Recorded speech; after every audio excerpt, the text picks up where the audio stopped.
para ikhwan dan akhwat yang dirahmati oleh Allah Subhanahu wa taala. Alhamdulillah pada kesempatan kali ini kita diberi kesempatan oleh Allah Subhanahu wa taala untuk sama-sama belajar, dan topik yang akan kita bahas adalah tentang belajar dari kisah perjuangan Hajar ya bersama Ismail dalam menghadapi, yaitu bertawakal dalam menghadapi permasalahan. Karena kita tahu bahwasanya kehidupan di atas muka bumi ini mengkonsekuensikan adanya ujian ya. Siapa yang hidup dia pasti diuji, dan bahkan Allah memang menciptakan kehidupan dan kematian untuk diuji. Ya, kata Allah Subhanahu wa taala, "Alladzi khalaqal mauta wal hayata liyabluwakum ayyukum ahsanu amala." Yang menciptakan kehidupan dan kematian untuk menguji kalian. Setiap yang bernyawa pasti diuji. Kullu nafsin dha'iqatul maut. Wa nabluukum bisyarri wal khairi fitnah wa ilaina turja'un. Setiap yang bernyawa akan merasakan kematian.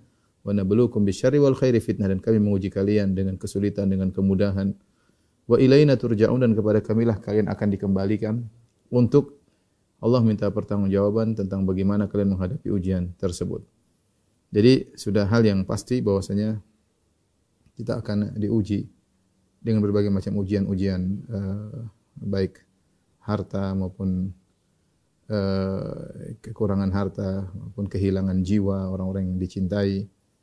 Kemudian juga kadang-kadang dharra, yaitu terganggunya kesehatan ya, sakit ya, dan banyak hal yang menjadikan seorang bersedih dengan ujian-ujian tersebut. Nah, bagaimana sikap kita ketika menghadapi permasalahan, problematika kehidupan, menghadapi ujian yang Allah berikan? Maka sikap yang paling utama adalah bertawakal kepada Allah Subhanahu wa taala. Karena kalau kita bertawakal artinya kita menyerahkan segala urusan kepada Allah Subhanahu wa taala.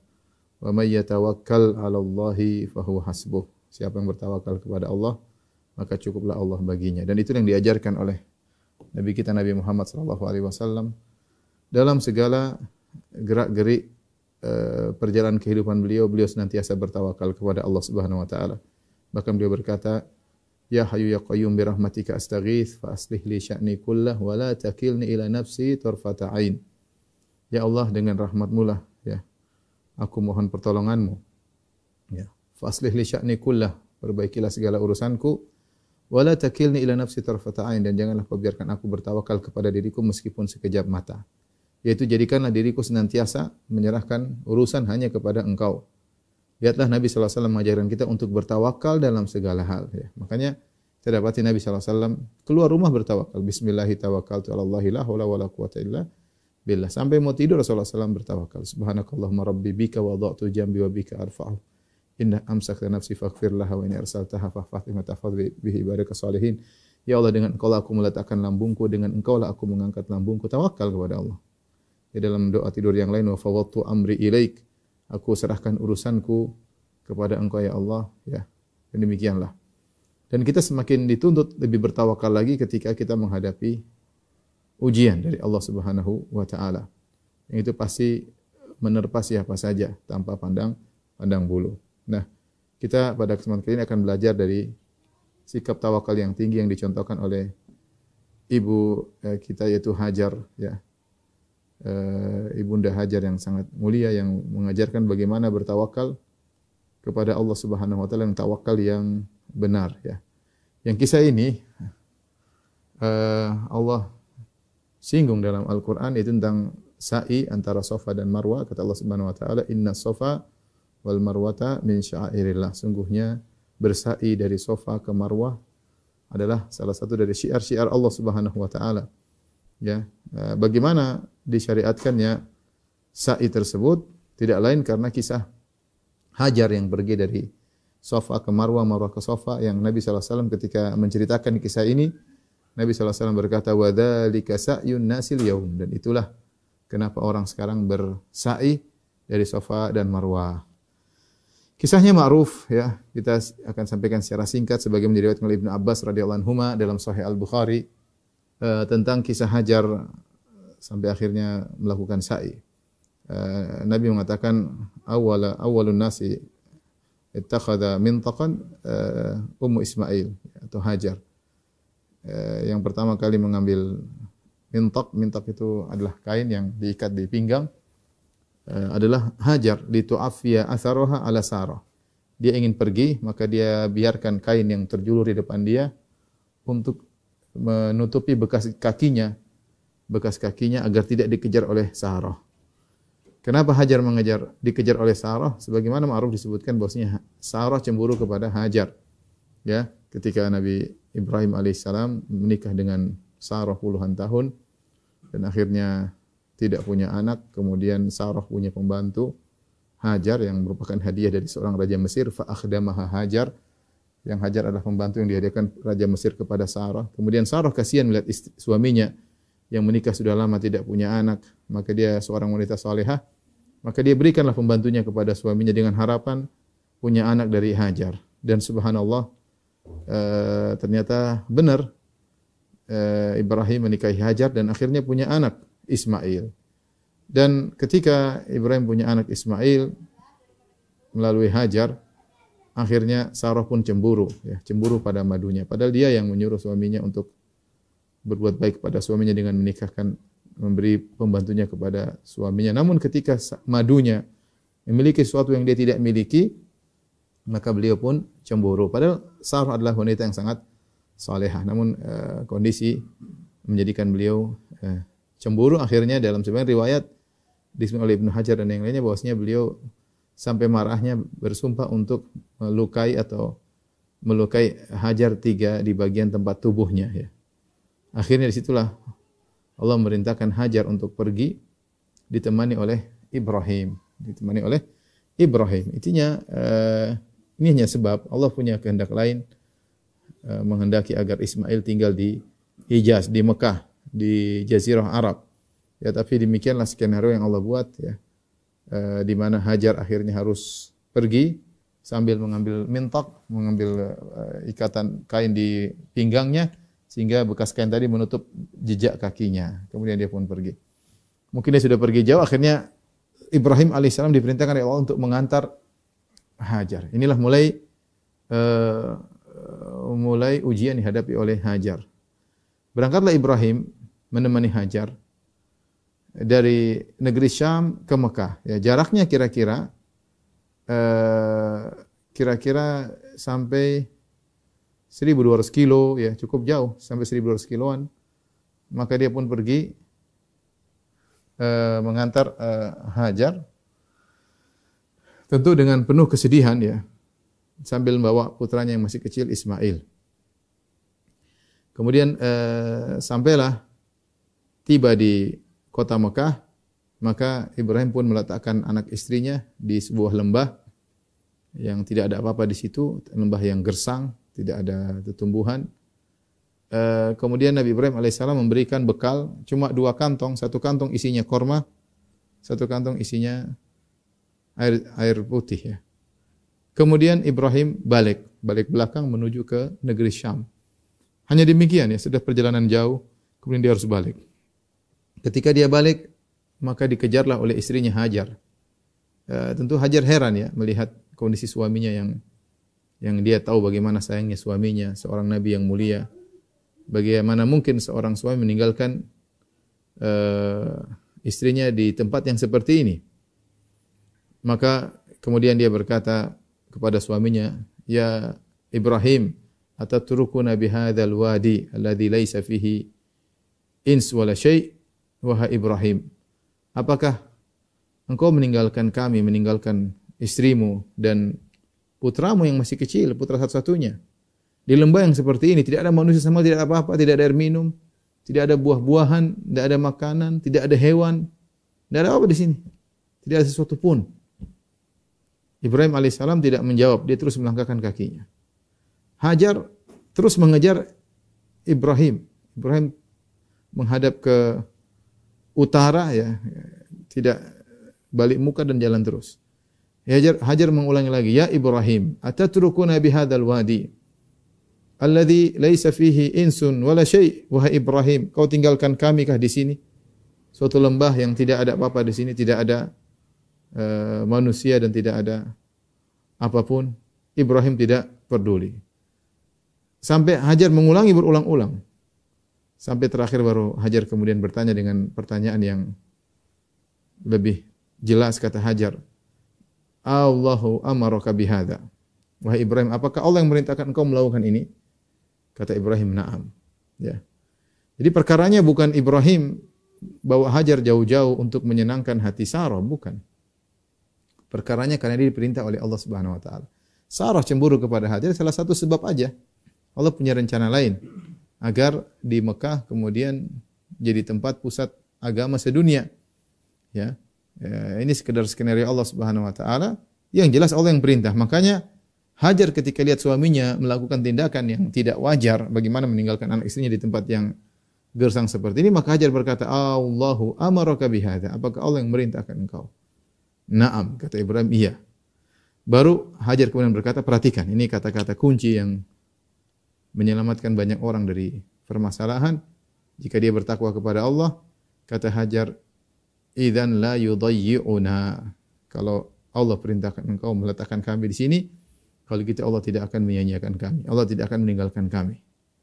Maka setelah itu dia langsung balik. Langsung balik. Dia tahu enggak mungkin dia rayu-rayu suaminya tinggal barang sejam, 2 jam, enggak ada.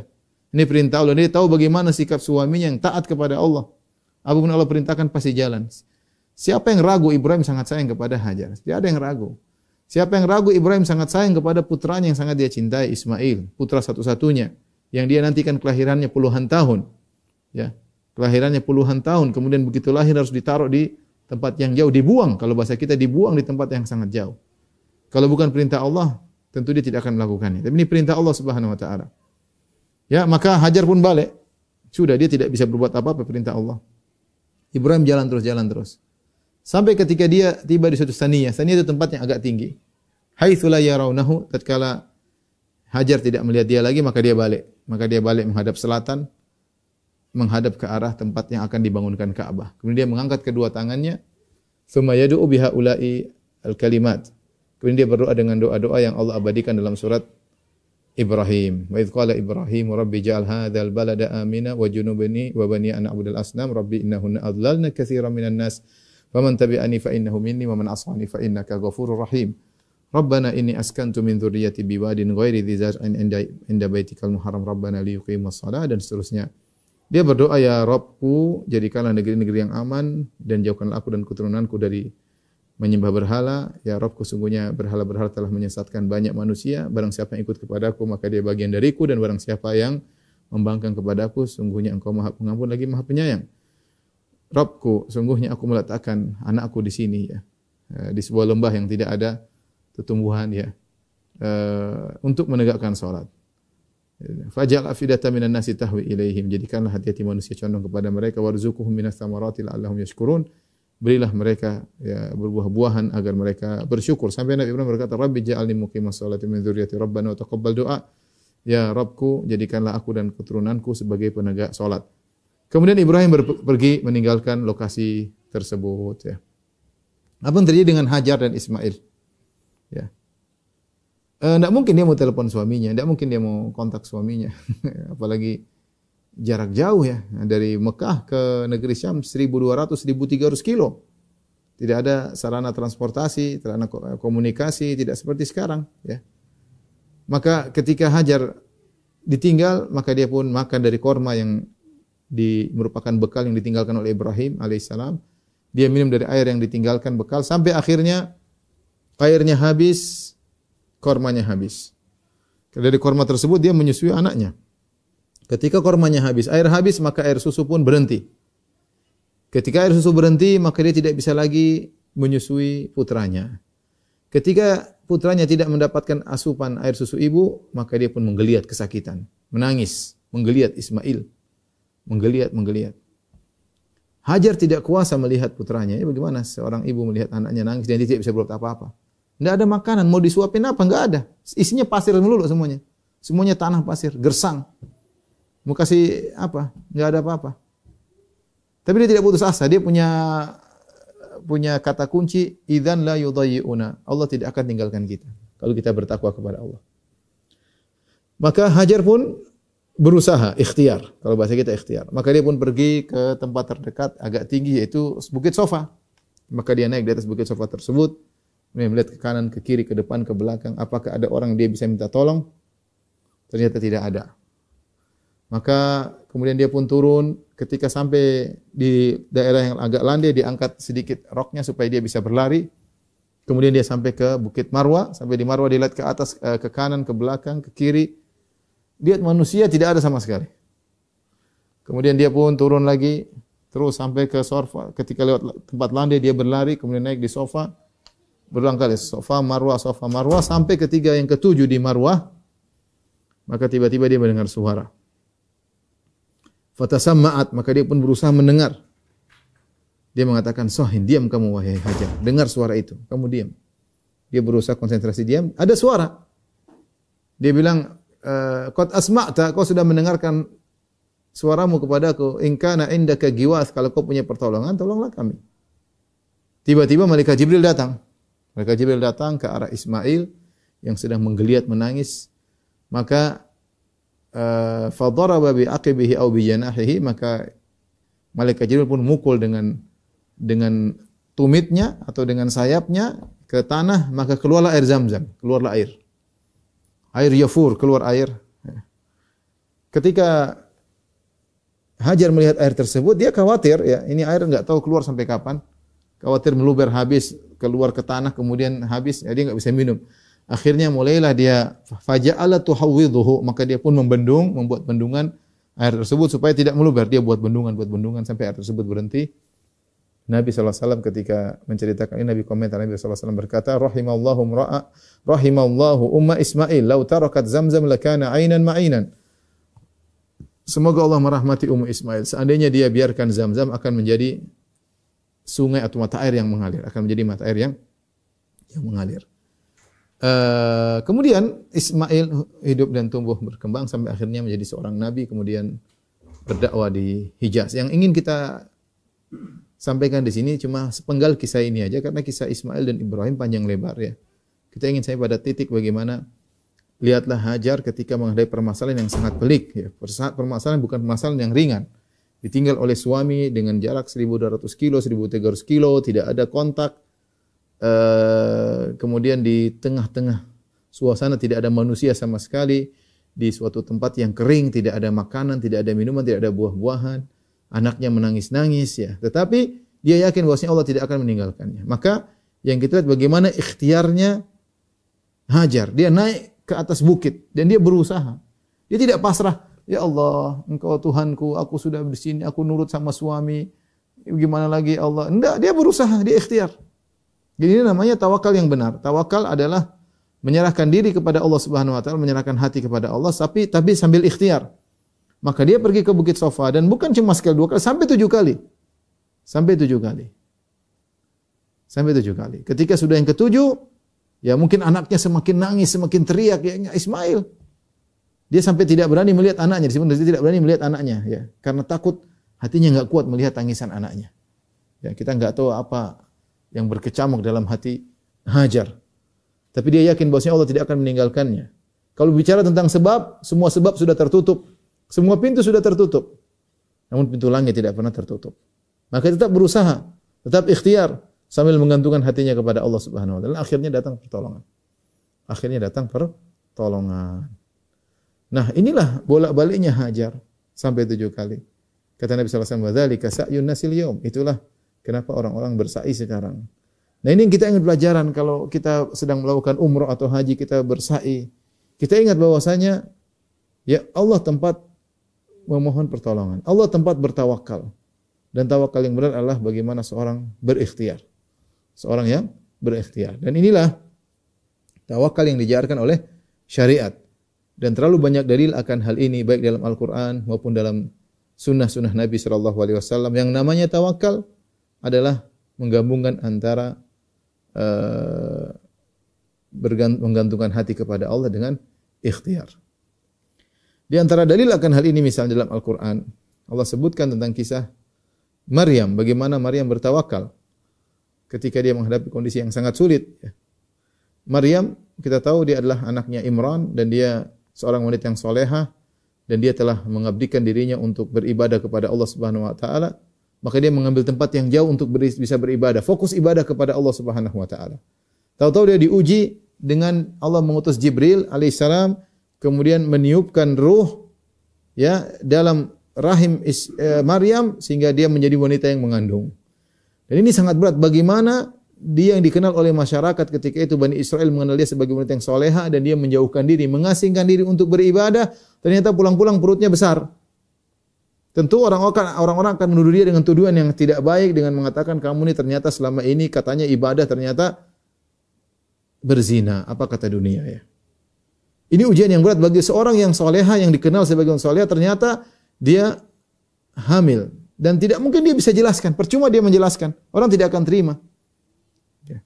Maka ketika dalam kondisi sakit setelah dia mengandung selama 9 bulan ketika waktu melahirkan kata Allah fa aja'al makhadhu ila jid'in nakhlati qalat ya laitani mitu qabla hadha wa kuntu nasyan mansiya. Saking berat yang dia hadapi dia mengatakan ya laitani mitu qabla hadha, seandainya saya mati sebelum ini. Sebelum mengandung sebelum ini. Ya, wa kuntu nasyan mansiya, bagaimana seandainya saya itu dilupakan, tidak ada yang kenal, tidak ada yang tahu saya terlupakan. Sekarang kondisinya berat. Dia dikenal sebagai wanita yang soleh, ternyata mengandung, tidak ada bapaknya, sulit menjelaskan kepada masyarakat. Tapi dia ketika melahirkan disebutkan Maryam dalam kondisi haus, dalam kondisi lapar, dalam kondisi kesakitan. Maka dia pun pergi ke Jidhin Nakhlah, ke batang pohon korma, kemudian fanadaha min tahtiha alla tahzani. Ada suara dari bawah, ada yang mengatakan malaikat ini mengatakan Nabi Isa ngomong dari dalam perutnya. Allah tahzani qad ja'ala rabbuki tahtaki sariyah. Jangan kau bersedih wahai Maryam, qad ja'ala rabbuki tahtaki sariyah. Sungguhnya Rabbmu telah menjadikan ada air yang mengalir di bawahmu untuk kau minum. Ya, karena dia haus.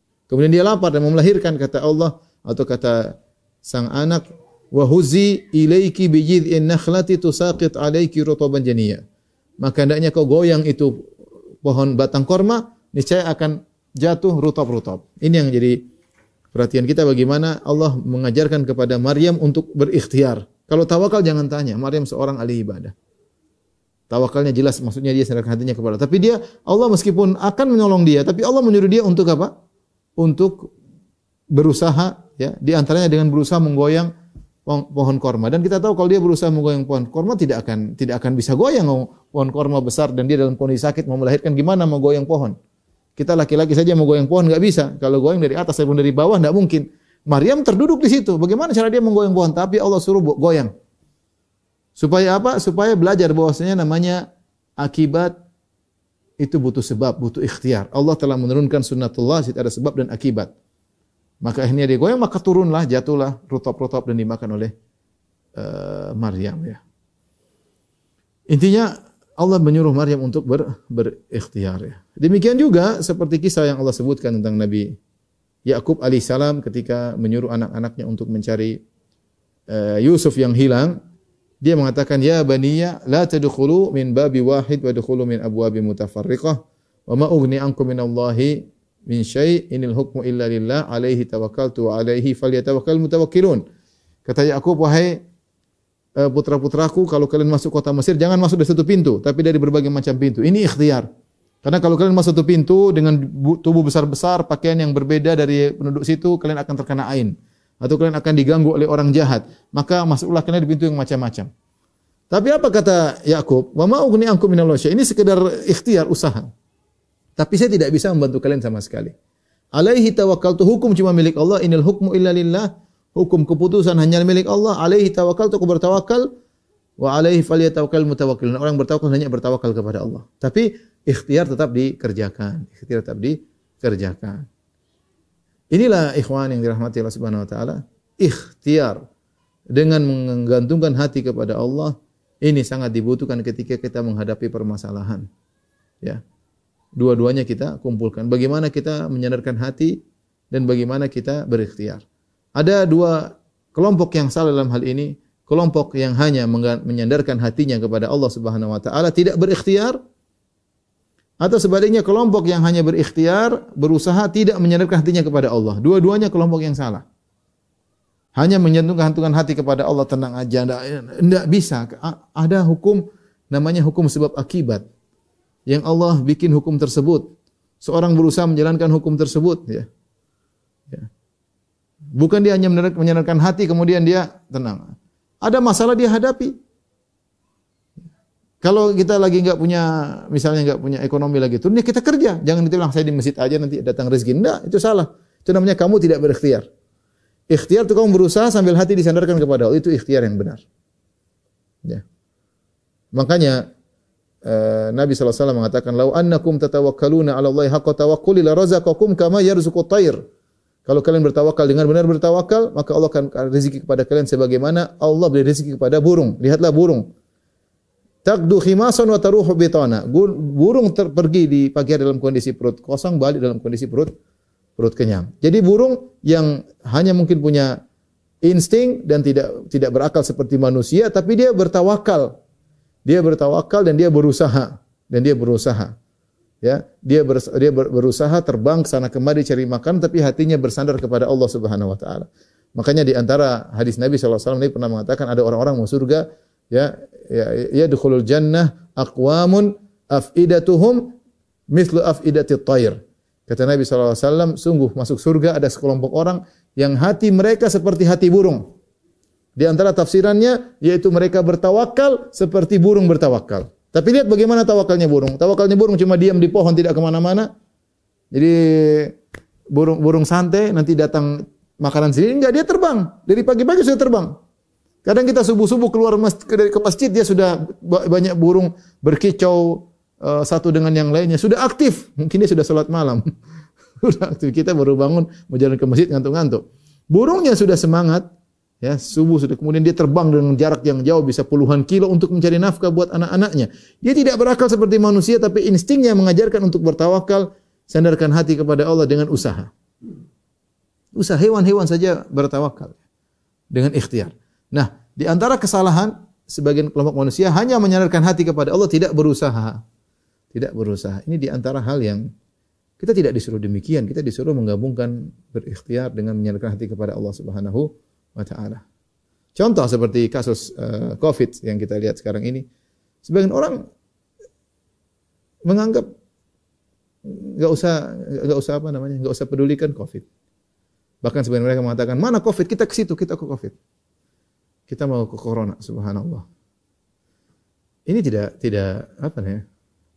Ini kalau dibilang seperti ini, kan Islam mengajarkan demikian, ya. Orang akan memandang Islam dengan pandangan yang buruk, seakan-akan tidak mengakui adanya sunnatullah, tidak mengakui adanya sebab akibat yang Allah bikin. Ada hukum sebab akibat, ya. Sama seperti yang mengatakan, mana singa, tidak perlu takut. Enggak, kamu takut sama singa itu wajar, ya. Ya. Tapi ingat hati kepada Allah Subhanahu wa taala. Sampai saya pernah dengar wawancara wanita-wanita ISIS ditanya oleh sebagian orang, kenapa tidak takut sama corona, kata wanita ISIS tersebut, enggak, corona enggak ada. Hanya kena orang kafir aja, orang Islam enggak. Akhirnya ada yang bilang, itu orang Islam banyak yang kena juga. Oh, itu munafik yang kena.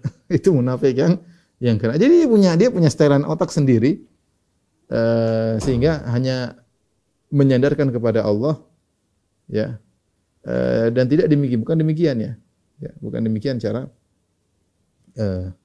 bertawakal, ya.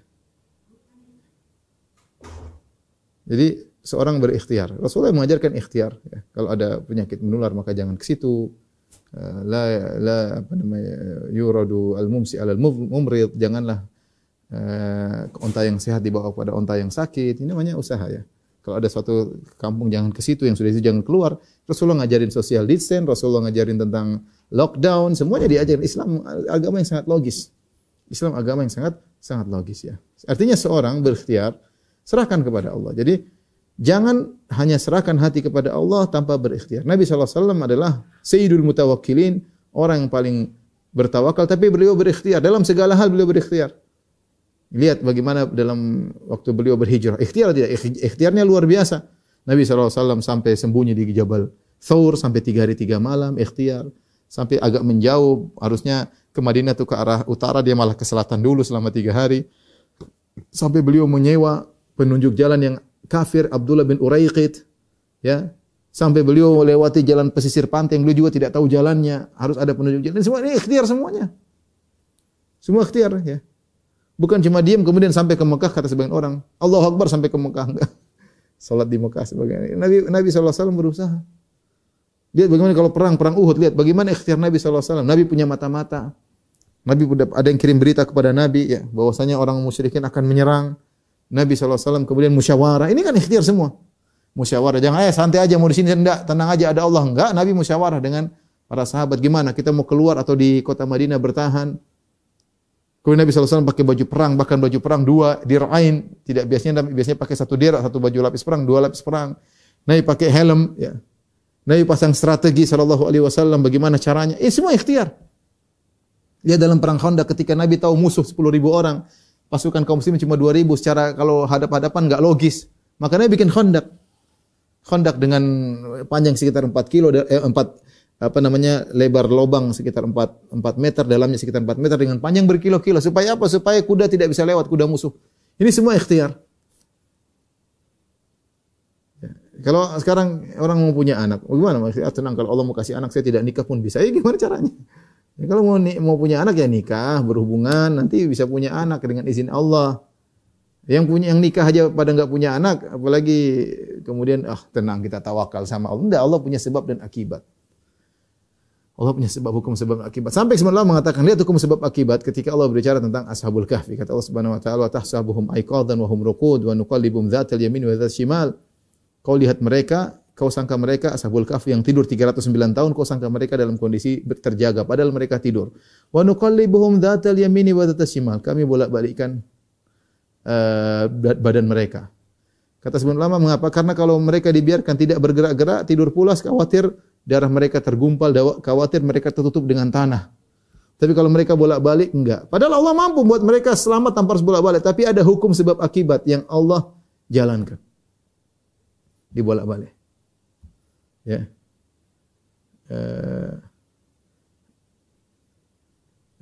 Demikian juga wa taras syamsa wa idza taqridu dzata shimal. Jadi Allah masukkan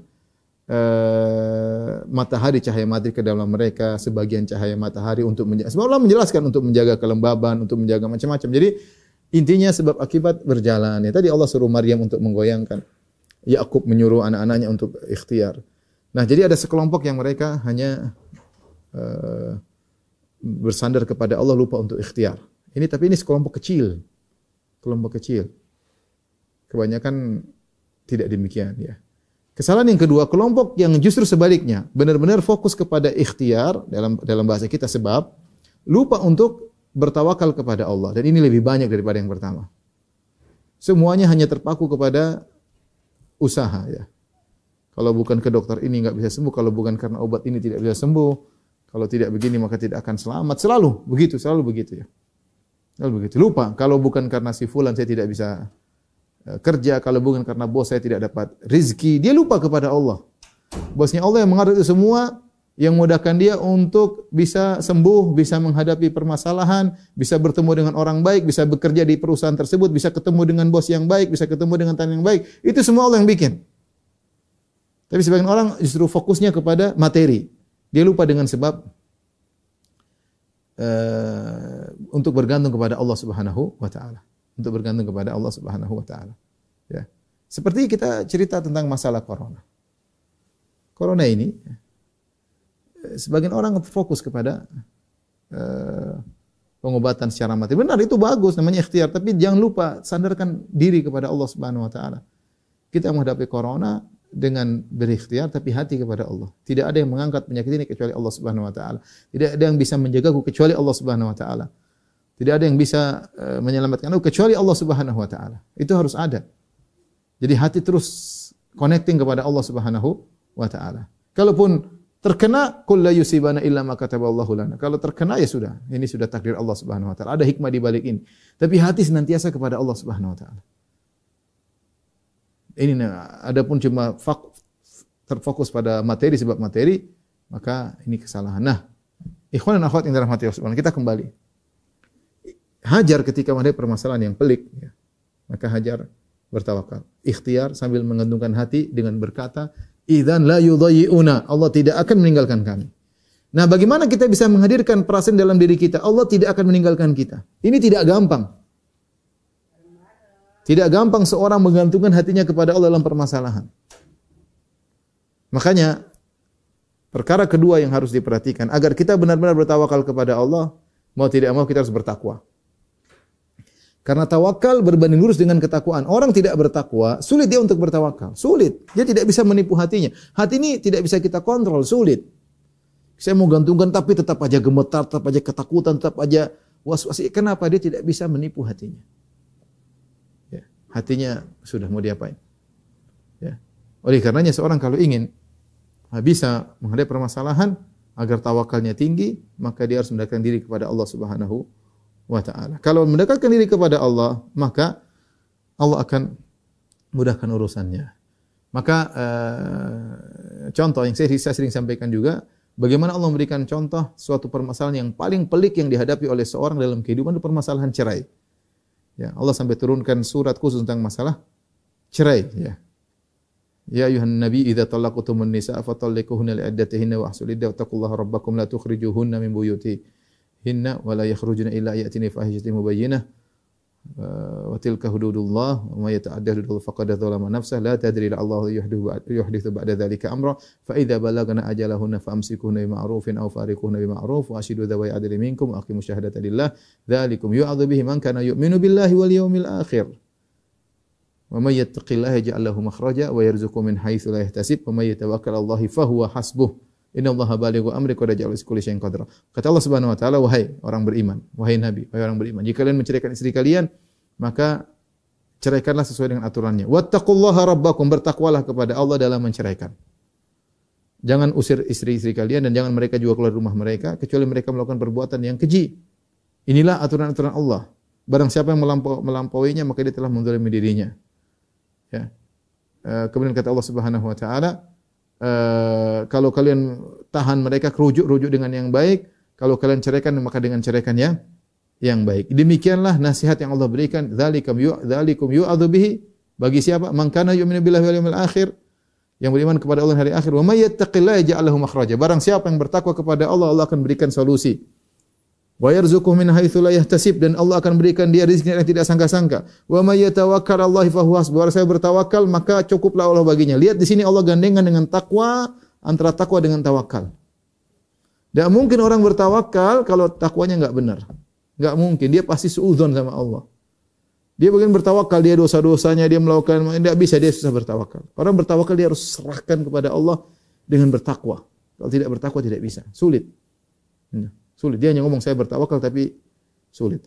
Jadi lihatlah Allah berikan contoh dalam surat At-Talaq. Bagaimana kondisi yang paling berat dihadapi oleh seorang laki maupun wanita ketika terjadi perceraian dalam rumah tangga. Ini kondisi lebih berat daripada yang lainnya. Orang bertengkar sama tetangga, bertengkar sama kakak dan adik, bertengkar mungkin sama yang lain. Tapi kalau sudah sama istri kemudian siap bercerai sementara sudah bangun rumah tangga puluhan tahun, ada anak-anak, mungkin sebagian ada yang melakukan perceraian sampai puluhan, sudah punya cucu dan terjadi.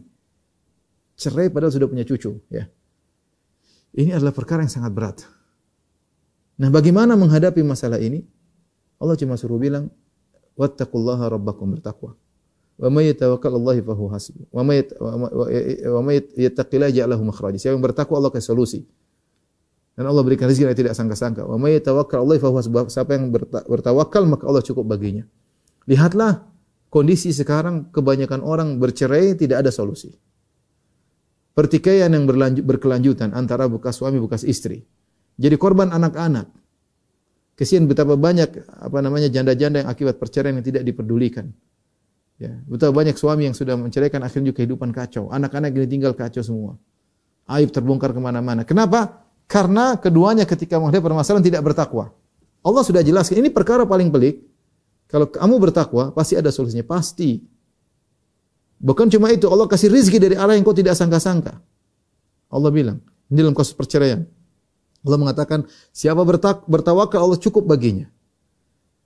Nah, kalau kasus yang begitu berat seperti perceraian, seorang bertawakal, seorang kemudian bertakwa akan diberi solusi, bagaimana dengan kasus-kasus yang lain? Oleh karenanya, ikhwan dan akhwat yang dirahmati Allah Subhanahu wa taala, ini pelajaran penting bagi kita. Kita akan menghadapi banyak problematika dalam kehidupan kita. Sekarang kita hadapi sedang corona, ya. Covid, ya. Kemudian juga mungkin sebagian ekonominya lagi jatuh, banyak pengusaha-pengusaha yang pusing zaman sekarang, ya. Teman-teman yang punya restoran yang banyak juga gimana. Dia tidak pusing pikir dirinya, dia kadang pikir pegawainya. Itu maksudnya, Ustaz, gimana pegawai-pegawai? Saya harus berpikir keras. Mau kasih mereka bisa gaji setengah bulan aja sudah luar biasa. Bagaimana kalau kita nggak gaji? Kasihan mereka punya anak-anak, punya istri, berat ya. Ujian berat. Ini ujian Quran. Belum ujian-ujian lain. Orang diuji dengan keluarganya, diuji dengan ekonominya, diuji dengan kesehatannya. Tapi solusi yang paling penting adalah bagaimana kita bertawakal kepada Allah Subhanahu wa taala. Ya, kita bertakwa dan bertawakal. Enggak mungkin Anda bisa bertawakal kecuali Anda meningkatkan ketakwaan. Maka dalam menghadapi permasalahan apapun, yang pertama adalah serahkan kepada Allah. Segera berwudu, kemudian salat, angkat tangan minta kepada Allah Subhanahu wa taala. Serahkan urusan kepada Allah. Jangan gantungkan hati kita kepada sebab apapun. Sebab kita lakukan, ingat, kita melakukan ikhtiar. Tapi jangan sekali-sekali gantungkan hati kita kepada sebab tersebut. Kita sakit boleh kita telepon dokter boleh, tapi enggak, hati hanya kepada Allah Subhanahu wa taala. Obat oke, kita berusaha cari obat yang terbaik. Tapi hati kepada Allah Subhanahu wa taala. Tidak ada yang beri kesembuhan kecuali Allah Subhanahu wa taala. Tidak ada yang menyelamatkan kecuali hanya Allah Subhanahu wa taala. Itu harus kita tanamkan. Ini kita ada masalah, tidak ada yang bisa mengeluarkan kita dari permasalahan dengan cara yang baik kecuali dengan Allah Subhanahu wa taala. Ya. Hari-hari ini banyak ya, saya ditelepon oleh beberapa akhwat yang kehilangan suami mereka, kasihan ya.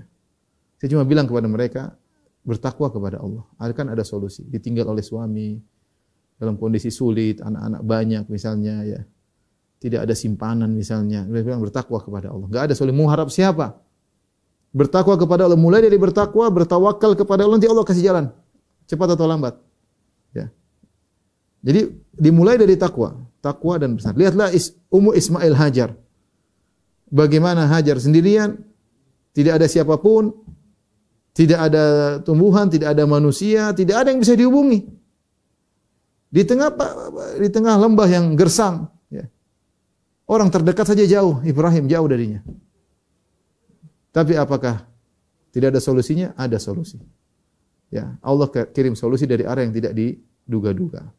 Oleh karenanya, ikhwan dan akhwat yang dirahmati Allah Subhanahu wa taala, ini adalah pelajaran yang kita ambil, dan ini bukannya sekedar teori, butuh praktek.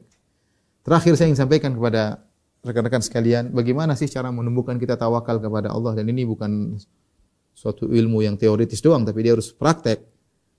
Secara sederhana agar kita senantiasa bertawakal kepada Allah, yaitu pertama adalah berusaha selalu mengingat Allah. Orang yang selalu ingat Allah dalam segala hal, dia akan mudah bertawakal. Selalu ingat Allah Subhanahu wa taala. Contoh paling mudah untuk menerapkan bagaimana selalu ingat Allah, berusaha untuk berdoa dalam segala kegiatan kita.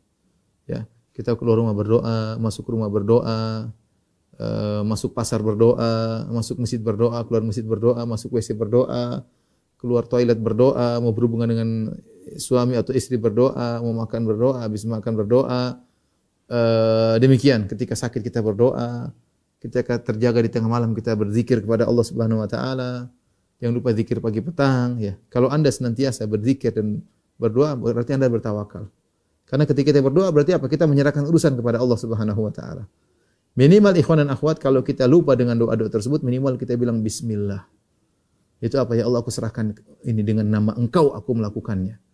Kalau kita bilang bismillah, berarti secara tidak langsung kita menyerahkan urusan kepada Allah Subhanahu wa taala. Inilah rekan-rekan hati Allah Subhanahu wa taala, sedikit yang saya sampaikan pada kesempatan kali ini.